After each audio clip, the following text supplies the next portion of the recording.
députés et sénateurs, vous avez un rôle à jouer pour aider à corriger les excès du passé.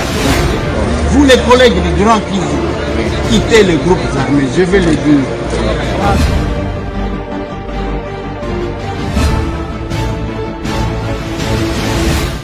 Allez, bienvenue mesdames et messieurs, bonjour, bonsoir. Nous sommes toujours en direct à Bruxelles. Awa na Belgique, bipai wapi tozali kozwama. Atako benfo ya lokuta ezobimisa biso na Bandunduville. Epai wapi biso tozate. Nous sommes ici en direct, le lotoza le 2, nous sommes le 2 avril 2025. Lobi bato lokuta basalaki lokuta na bango. Il y a un audio au bas collé na RFI, il y a lokuta sur Nanga, ça c'est une distraction. Je vais parler, il y a Liwa, il y a Fiston Kabeya, policier à Koufaki, la version de la police, Autobelela qui général Dodo Tignama, que nous avons eu. On va vous donner ça. Masolona député, la RDC vers le Conseil de sécurité. Naoutuko Zalana André Flao, Tokutani Naye. La RDC en bonne position. Et ça cabino que Bitumba o nenge chef de l'État lobaki modèle kolongama. Ils en nenge salé magate. Les wazalendo au front. Moussala Eko Salem. Les ordonnances ont été lues cette nuit. Ba magistrat nommé, ba misusu, ba sali ce qu'on appelle la commutation ya ba peine na bango. Et l'on a la peine de mort pour la peine misusu ils ont prévu par le code pénal. Masolona député, on va encore parler de ça. On parle, il y a élection à gouverneur. Na Sud Ubangi, pe na Kwilu et pas Iwapi, va moni monsieur Tambwe. Donc il y a double. Tambwe mususu akekoluka comme ça la bakambu ya gouverneur. Tambwe mususu zawa na Belgique. Voilà bande konanga na lingito solo la ndengwana. Avant de vous revenir sur makambu ya déplacement, il y a 10 mois d'envie taka bombo qui va na Kananga pona ba oyo ba sisi musala ba soda na bango. C'est déjà ce week-end. On va parler de ça et puis on va parler de capable. Rejoignez-nous ndenge toyi sa cabine parce que za ndengwana. Bande konanga lelo nous sommes les 2. Le 2 avril 2025, Naïbi Sakabino Ketozana Katia Bitumba. Bitumba wan etalinga ikakate, etalika ka chef de l'État te, etalibiso nyon son nenge toalia. Yango Natali Sakibino, on va vous mettre l'extrait, il y a encore une petite vidéo. Otokotia labino ya mukolo tosala qui échange patriotique. Otosala qui awa.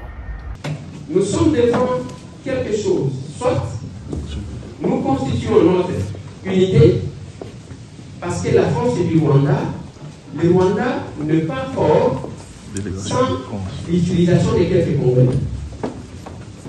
Je vais terminer par vous dire que la situation de votre pays, soit nous optons pour rester sous la domination du Rwanda, soit nous disons, nous oublions nos différends et nous regardons l'ennemi pour en finir avec lui. Retenez que même si Tshisekedi quittait aujourd'hui, c'est lui qui viendra par après des mandats organisera une autre rébellion contre cette personne. Parce que le principe, c'est d'avoir la même mise sur les Congo. Quant à ce qui concerne les FDLR, est-ce que vous entendez les gens dire, c'est l'argument qu'ils avancent. Et nous, au Congo, nous avons les FDLR. Les FDLR, pour ceux qui ne savent pas, c'est une force rwandaise qui aurait participé au génocide de 94.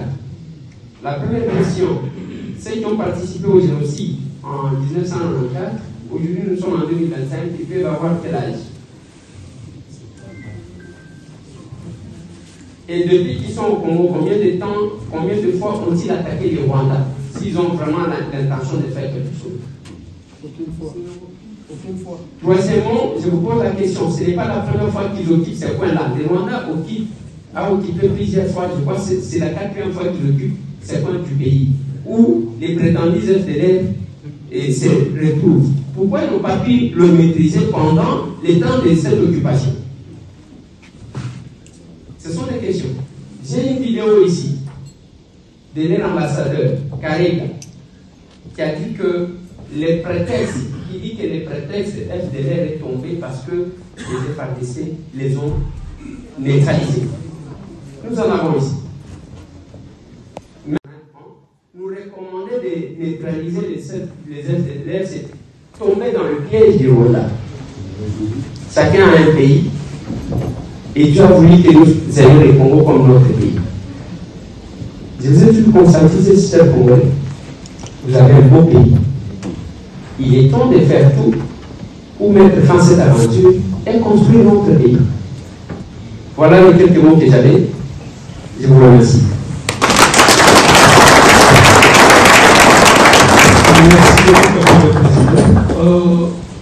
On a expliqué aux gens parce que le chef de l'État la kaki, bakobeta, moindre escarmouche, ainsi de suite. Total ici, tout que Hermoko bozo comprendre. Qui veut la paix prépare la guerre. Qui veut la paix prépare la guerre. La guerre, on la prépare, on ne l'improvise pas, monsieur. Biso tozwa ki bokonzi ya mandu kite. Biso tozwa ki bokonzi ya raccourci te ya koboma batu te. Bokonzi o eza en place na Kinshasa, na Congo eza bokonzi ya nzela ya démocratie. Bokonzi ya bato mayele. O bayebi ko travailler pour leur politique na kozwa bokonzi. Yango chaque jour, tozali kozongela kabino pona kotali sabino évolution et de la situation à l'est du pays. Oh bomoni ba drone ya ba rwandais okweya ba oba kwesi yango ezaba wazalendo mais na lingina faire remarquer bino eloko moko ce qui est alaka que tous les Congolais baza déterminés batu wana bakosakana na biso te bazo profiter de na manque ya patriotisme ya bandeko na biso parce que ceux qui ba wazalendo qui ne sont pas des militaires bazo parvenir quoi battre drone ya ba rwandais. À combien plus forte raison batu batanga musala ki soda na bambule bele kota koli o efo nyoso tu wana c'est maintenant que nous avons besoin de tout ça. C'est maintenant que nous avons besoin de tout ça. Mais batu basala bitumba makila bande kona bango lokola business, c'est ce qui nous fait souffrir. Et loko ezo nyoko la biso ezanini batu ba komisi yango ba business bazo bosana que nyoso mutu akokufa akotika yango. Tant que vous avez le quoi coller à Komela, vous avez mutuka. Pourquoi vous trahir mboka na yo? Le lot tobimi avec tous ces nombres que nous avons ya ba généraux, tobimi lokola ba bilemba. Lokola mibali azati, mobali azati. Na mboka na biso dès que oyoki menace salemi na mboka na biso koyoka bagangaka. Mibali bazali abate. Waneza cri et bomisaka batu na mboka nanga. C'est comme si tu as bilombé au sein de l'armée. Tu as ça la défi, la justification, la raison. Oh, il faut nous donner les moyens. Les moyens, je suis parlementaire. Et vous savez que les moyens, au Bozouaka, ils ont quitté par rapport aux autres. J'ai suivi la vidéo, il y a le passage, il y a l'ambassadeur, l'ancien ambassadeur Jean-Charles Okoto, a lobby comment à Salaka diplomatie. La partie qui m'a beaucoup plus intéressé, c'est que Akutana Kana Bizimakara na Goma. Et Bizimakara va prendre son téléphone à lobby na Bosco Tangana, les grands tueurs de notre pays. À lobby na que ceux qui avancent encore 1 mètre na Kobomayo. Mbalamoko mutuana telemi aye mbalamoko tinanda ku ya Bizimakara na Goma. Mais le Bizimakara là, il est à Kinshasa. Moi, ce que j'ai appris, c'est qu'il y a que le gouvernement, Babenga qui est pour ko luka kozwa solution na makambu obiso tozana. De ongana ibe. Parce que toutes les voies possibles et kotiko sunga biso. Qu'est-ce qui se passe? Ngana habité. Mais awa bisika toye awa na Belgique. To uti kokutana. André Flao, on a longuement échangé. Nous connaissons le rôle qu'a joué la Belgique. Et normalement, c'est le rôle qu'on attendait de la Belgique. Parce que les liens historiques entre la RDC et la Belgique ne sont plus à démontrer ou à rechercher. Et à un moment donné, la RDC, notre pays, s'est senti un peu orphelin parce que devant cette barbarie que nous vivons, on était presque abandonnés. Heureusement que vous l'avez dit, pour ceux qui ne comprennent pas, qui pensent que le déplacement du chef de l'État, c'était un gaspillage, c'était un passe-temps, c'est parce il voulait voyager, ne comprenant pas que l'accès au pouvoir par la voie démocratique a des stratégies qu'il faut mettre en place. Félix Antoine Tshisekedi n'est pas arrivé au pouvoir par le raccourci, c'est-à-dire le moyen des armes. Alors par conséquent, il fallait chercher à faire asseoir le pouvoir à travers les relations diplomatiques. Ça, c'est une question très importante.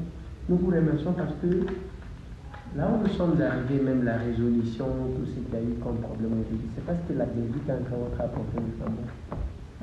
Et c'est ce flambeau-là qu'on voulait que la Belgique puisse porter. Et nous, on est... Qu'est-ce que j'ai retenu de nos échanges? Il y a Liboso. Il y a Aza Belge, Aza ministre d'État, titre honorifique, au Bapessaye parce qu'il a été président de l'Assemblée fédérale, occupé la fonction belée dans l'administration belge. Azo justifie à lobby votre président. Et là, quoi, Liboso, il y a chef d'État nyonso. Il y a des pays voisins, et ça qui est là comme on a évité ce qui vous comprenez. Et ça y a qui dans le monde entier que biso tozana posa ya kimia tozana problème na mututé. Ya mi balé André Flao azo ebisa biso l'avantage ya ba voyage ya Félix Antoine Tshisekedi Tshilombo. Azo tali sabiso. Oh bozo loba. Bozo minimiser. Et puis atali sibiso ke eloko ezawana le pays est en bonne position, la RDC. Parce que quand la mine était toujours contre le Conseil de sécurité, avec une voix délibérative, mais il faut tous aller un mot à dire là-bas. Donc, sur le plan international, Congo est un concert des nations. Mais il nous a dit quelque chose de plus important. Alors, il faut travailler pour nous. On a toujours dit l'unité fait la force. En Belgique, on a changé, social les habienté, Kinshasa les salité. C'est un Belge, André Flao, qui nous parle. Il y a un salir image à Mokanaba. Bazo comprendre la situation en Ukraine, la situation en Palestine. Est-ce que Nangonga wana batubako qui met la côté à Kimia ou bien bako qui met la yake au batuba liete ainsi de suite. Un pays en guerre, on parle, il y a survie à la population. Et dans cet échange, toye kozoba makamwe bele bande konangai. Et awa toye sakibino toye ko sombate toye ko tekate. Nous venons défendre le Congo na ba limite ya oyabiso. Chaque fois que nous menons une action, tozotali sabine. Naza sur le front parlementaire, naza sur le front politique. Sur les fronts et médias, Tozakuna. Et Mutuna Mutifa jouer un rôle. Le Congo a besoin de la contribution et de la participation de tout le monde. Ceux qui même Toswana Kanayo, Bossanana Nukoswana, Yanganayo, Tochana Nukongo Liboso. C'est ce que nous demandons aux gens. Tozana Posa Yateke Oya Kolakisaba Congolais, biceps, oh Falanga général, na Wichisaki Waga, na Wichisaki Wapi, Ok Koluka, Ok Bandagoboma Batu. Non. Voilà pourquoi notre position, comme ça dérange, élection à gouverneur, Bakamati comme on a vu sur Babimisi. Oh, Eliezer, na Peter Kaza, di Bakena Bandou, na trafic d'influence, na ba mallette Yambongo, Kopé Sabat. Je suis en Belgique. D'abord, au Koutanga, na Bilo, corruption, au Koutanga, na Makambo, trafic d'influence, Nazaka, Kaboueneng, Nazalaka. Et tout ça, c'est le travail de l'adversaire. Tarababwa, Kelibino, et l'eau, comme moi, on a zomo, na Batoazo, Nanga. Et les mains, autozomo, na RFI, Walobi, que Nanga, zo regretté. Et le fait qu'Azwa Mandouki, Nanga Koti ko regretter le fait qu'Azwa Mandouki te, Nanga regrettera le fait qu'Azwa Mandouki, qu'à ceux qui battent Maboko un jour, même sur le plan international, c'est là qu'il va regretter. Pour le moment, il se réjouit à Makila Bato. Pour le moment, il se réjouit bazo boma bande konaye azo sepela azo mon abimi lombe et vous voyez les gens en train de partager babiloko. Je fais remarquer aux gens que vous ne comprenez pas ce que vous faites parce que le mal besoin salangona Félix c'était vous faites du mal à votre pays. Les lois tout ça besoin mona na Belgique tala banda tala besoin mona c'est bien hein ezakito. Mais qu'est-ce qui nous empêche? Bisobe tout ça là. Allez aux élites mundela bongi si yo vandi nos obeta masolo ne tozo kanga ba photo ah to eto kanyi ba photo. Et quand est-ce que les gens viendront prendre des photos chez nous? Et que ça les effort ya mutu mon côté. Il faut bisognon c'est tout ça là ba effort. Tolani ba ordonnance à liboso na sepeli na ngo ba lobby la commutation de la peine de mort. Balongoli ba Marcel Malanga mwana Christian Malanga na ba mususu ba kondanaki ba lobby mo et bapesi bango ba peine mususu à la place ya peine de mort. Oyo ba kokaki pe ko sala pona ba mususu. Mais quand je vois les décisions comme ça, je dis c'est bien bon. Ce qu'on balé qui n'a pas Christian Moukadi qui ont été arrêtés, condamnés sous Kabila pendant qu'on était dans les combats. Il y a bango dossier zoti kalaka statico. Il y a bango leki même ba o ba kenda ko sala coup d'état. C'est ça le problème. Et à cela, on a ajouté d'autres combattants. Au bazo bakis. Mais ceux qui ont moni muto telemi avandi awa bani koloba pouvoir wana. So wana na zolo baza ba combattant. Ba petit nanga bantibal oyo baza ba combattant. Et je me suis posé la question hier. Si le dossier a décès à Fiston Kabé, les policiers qu'on a tués là,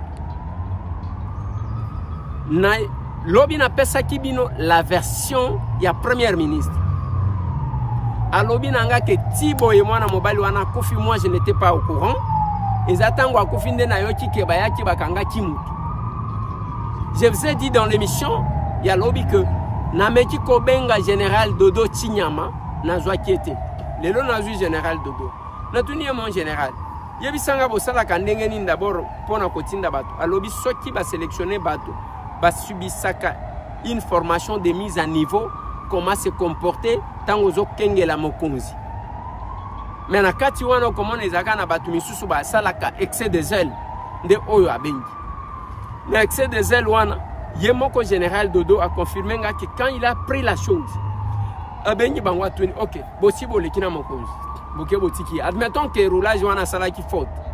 Admettons. Bozonge lié ponani. Mais ceux qui ont lié à cela qui faute, pourquoi ne pas l'amener dans la société? Bino Bomemi, Nzokande, Bamema qui est d'abord, et pas au PJ Moussousou, pour n'en pas que bêta, moi, na mobile à Batouana, avant que Batinda ait un auditoire. Mais non, je me pose la question biceps, il y a quoi qui s'est capé pour maltraiter Bande Konabin. Toujours le Kaba commando, ba Okende Kobome, la biso ba Rwandais. Ba Obazo Bomabiso na Est. Ne toujours le cas. Problème. Je me pose la question, et j'ai posé cette question. Admettons que policier wana kufi azala kamutu ya ekolo mususu. Elinga ki comme na niveau ni. Elinga ki zo dimension ni. Elinga ki zo ampleur ni. Elinga ki longwa. Likamune tozolo belangwa et comment likambuya tribu mususu. Ce qui n'est pas bon. Ce qui n'est pas bon, et la version, il y a général Dodo, il y a que Batouana baza 5, donc il y a policier 4, na major, oyo, après ça qui ordre, il y a auditorat militaire pour répondre de leur acte. Mais est-ce qu'on ne pouvait pas éviter d'ajouter les orphelins parmi les orphelins que nous avons déjà? Est-ce qu'on ne pouvait pas éviter d'ajouter les veuves parmi les veuves que nous avons déjà? Bitumba tozana ngwezo bimisa ba veve bele ba orphelin bele boyebo ba kisi mususu nanko excès de zèle. Siko musala ngwane sil yo pe oke boloko. Moi si na yona bana siko ba kotelenga. C'est ce que ça va donner. Je pense que ceux qui ont eu musala, il faut qu'on yeba ko respecter musala na yo ko yeba ke eza musala ya leta. Na félicita ka bato bele onga na yeb. Na félicita ka officier à ordonnance et à chef de l'État, le colonel Mayum. Moi, na mobali wana ceux qui ont yébiété ou kokuta yeboye, ceux qui azana era musala na été, okoyeba teke awa officier d'ordonnance azalia simple okomona boyete alors que yewa anazala kana mokonzi mboka mikolo nyonso okokuta okoyeba te okomona te ba grimace ndengo ozomona bato na mituna keza kozanga formation parce que ceux qui osent vraiment bato makasi babetaka masolo makasi te batsalaka mangungu te muto makasi bazaka na moi maîtrise moko boyineti muto azate nzoka nde bato mabe bazaka ndingwa. Je connais beaucoup de personnes comme ça qui sont proches du chef de l'État.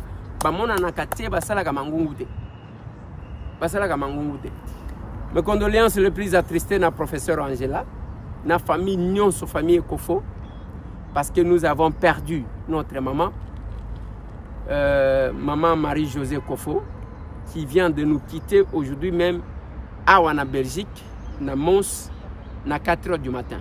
Nazaki na programme ya ke ponazo ngambala oyo il fallait qu'il na kende komona ye. On a eu à programmer déjà le rendez-vous, mais lobby na buto alelo alongo. Qui est cette maman? Na lingi batela bino différentes photos. Maman wana uti kotika biso a pesa ordre na bana na enyo so alobi ba famille Ekofo. Na bana na ngai, na ba koko na ngai bino nyonso bozaba capable. Ndenge bozomona ena écharpe ya aser. Mikolo nyonso bakotiela bino audio ya lundi oyo ya avant-hier azolo bawana ke nayoki bino te échange patriotique elekaki ndenge nini. Vous allez entendre la voix de cette maman. Maman, bonsoir, maman capable, maman Dia. Boni, nazotika ba message nazo komela yo peka kasa réponse boza wapi. Makamangeli ki bien. Nzama batela bini. Tokomana na kaka. Na likia na motema na ebiete. Bino yonso boza malamu. Natiki bino. Maman capable, maman Joseph of Montpon. Ah, na famille. Les Grandes-Bretagne 94. Belgique et Mons. Bah, je vous aime tous. Que Dieu vous bénisse. Elle nous a quittés pendant qu'on avait encore besoin d'elle. Pour notre famille Nyon Ekofo, nous vous présentons les condoléances les plus attristées.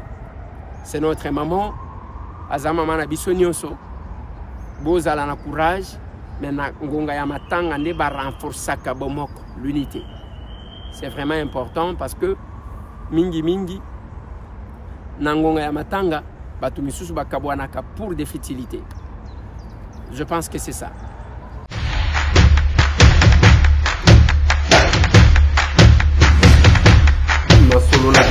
Honorables députés et sénateurs, vous avez un rôle à jouer pour aider à corriger les excès du passé.